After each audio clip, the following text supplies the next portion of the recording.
Brett there in Washington. A busy day here in the nation's capital. Several major stories happening here, but we begin tonight in South Florida. There has been a shooting at a high school in Parkland, north of Miami, and there are reports of injuries and what the school superintendent calls numerous fatalities. Now, we have a number of unconfirmed numbers. We're not going to throw those out there right now, but multiple fatalities is what we're hearing from officials at this moment. The suspect is in custody, in fact, being transported now. You're looking live on the scene. Phil Keating is on the scene right now with the very latest. Good evening, Phil.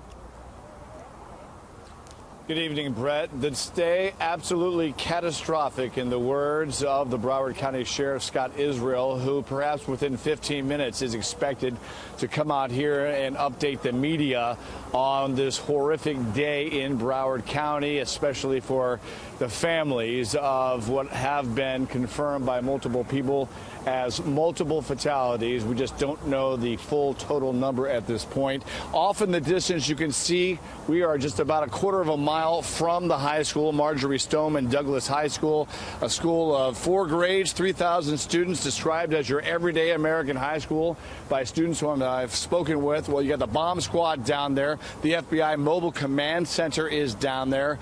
Hundreds of law enforcement vehicles are here, and no traffic can get closer to the high school at nearby hotels and elementary schools. That is where some of the evacuated students have been taken to rendezvous with their parents in a very panic-filled past 3 to 4 hours this afternoon. All of this happening around 4 or 2:30 Eastern time, right as the school day was just about to end. Helicopter aerials provided by our Miami Fox affiliate WSVN showing students running for their lives into safety with backpacks still on from the school out through the parking lots, reminiscent of what we saw back in the 90s at the Columbine High School massacre in Littleton, Colorado.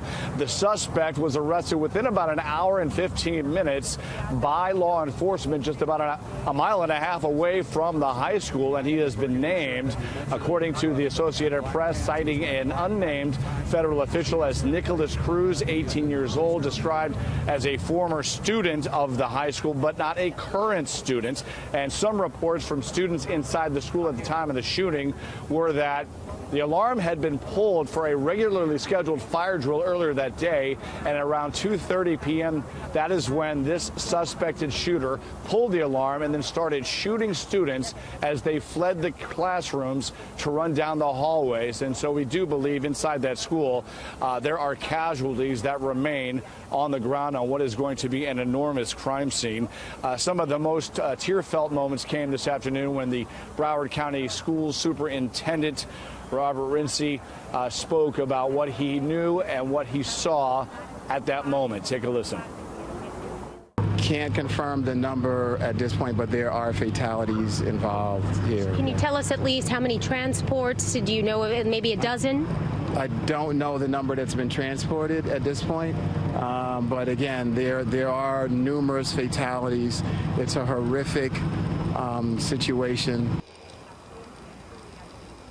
Students and teachers inside the school at the time of the shooting had told law enforcement that the suspected shooter was wearing a black hat, burgundy shirt, black pants, and that is in fact the exact outfit that was being worn by the suspect handcuffed and taken into custody. That suspect, ID'd as Nikolaus Cruz, 18 years old, was then taken to a nearby hospital for treatment. We don't know exactly what the extent of his injuries are, but according to students who were inside the schools, they have, of course, heard about school shootings throughout their young lives, but they said what happened here today was really unimaginable. Take a listen.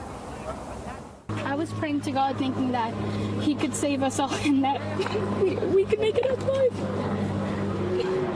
I called my parents and it was just all crazy, and like all you could think about is, oh my God, my family, my friends, everything. Like, you never think it would happen to you, but it does. And as all of this was still unfolding and police officers and SWAT teams were going classroom to classroom, clearing them out, releasing the students to safety outside of the building.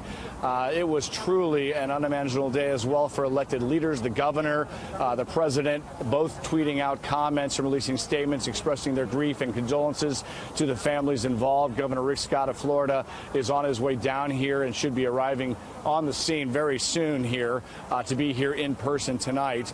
And Senator Bill Nelson spoke with our Shepard Smith this afternoon live on the air, and one of two Florida senators, and he said basically he just seriously laments the fact that he is once again responding to yet another school shooting. Take a listen.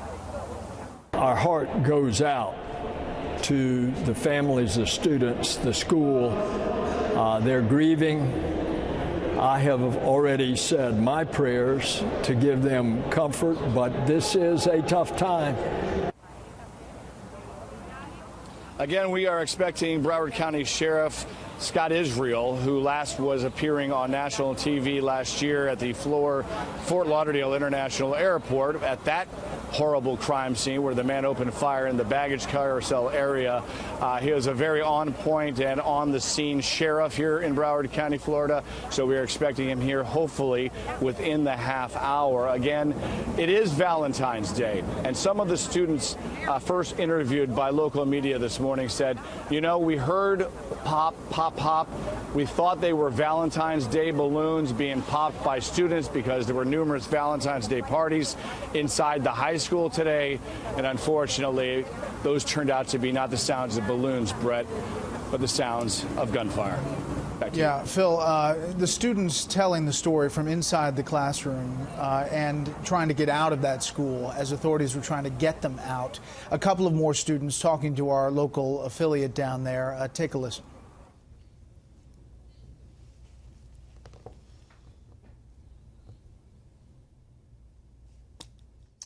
Don't have those sound bites yet, Phil, but I want to ask you a question.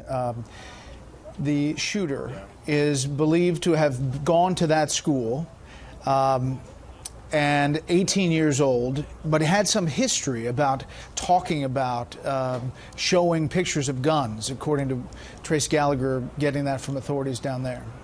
Yep. Yeah, and that was also coming from a student at the school being interviewed by our SVN Fox Miami affiliate, saying he knew who the kid was. He had been in an alternative school with him in years past. Didn't like to associate with the guy because he thought the guy may have been trouble, showing him cell phone photos of his guns. And according to our Trace Gallagher and the Los Angeles Bureau team today, this suspect had a social media history of looking at gun-friendly and bomb-friendly websites.